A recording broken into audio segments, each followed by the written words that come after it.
মহিলা কর্মী যারা নির্বাচনী কাজে যুক্ত ছিলেন তাদের নেকাব বোরকা টেনে হিচড়ে খুলে ফেলা হয়েছিল।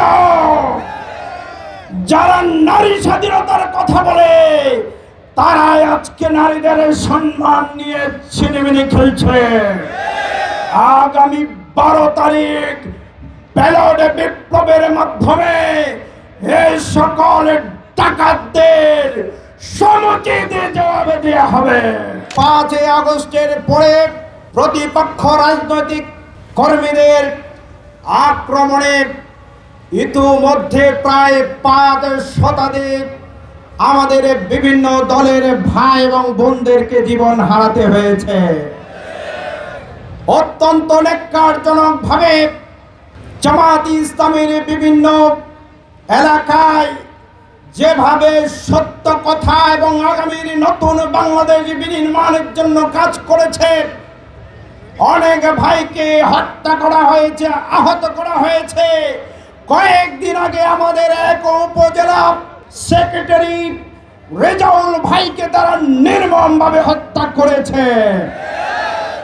রাজনীতি মানে প্রতিযোগিতা, রাজনীতি মানে ভালো কিছু, কিন্তু যে রাজনীতি মানুষ হত্যা করে সেই রাজনীতিকে আগামী দিনে মানুষ লাল কার্ড দেখাবে।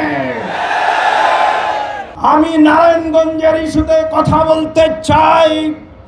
বিগত সময়ে যেভাবে শামীম ওসমান গং সহ নারায়ণগঞ্জকে সন্ত্রাসের অভয়ারণ্যে পরিণত করেছিল, ঠিক কিভাবে কোন কোন দল এই নারায়ণগঞ্জকে পুনরায় সন্ত্রাসের নগরী হিসাবে করতে চায়।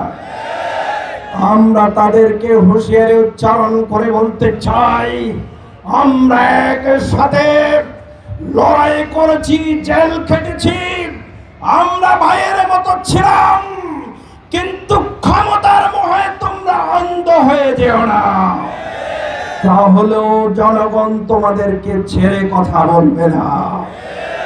2500 আমাদের মহিলা কর্মী যারা নির্বাচনী কাজে যুক্ত ছিলেন তাদের নেকাব বোরকা টেনে হিচড়ে খুলে ফেলা হয়েছিল। যারা নারী স্বাধীনতার কথা বলে তারাই আজকে নারীদের সম্মান নিয়ে ছিনিমিনি খেলছে। আগামী 12 তারিখ ব্যালট বিপ্লবের মাধ্যমে এই সকল ডাকাতদের সমুচিত জবাব দেওয়া হবে।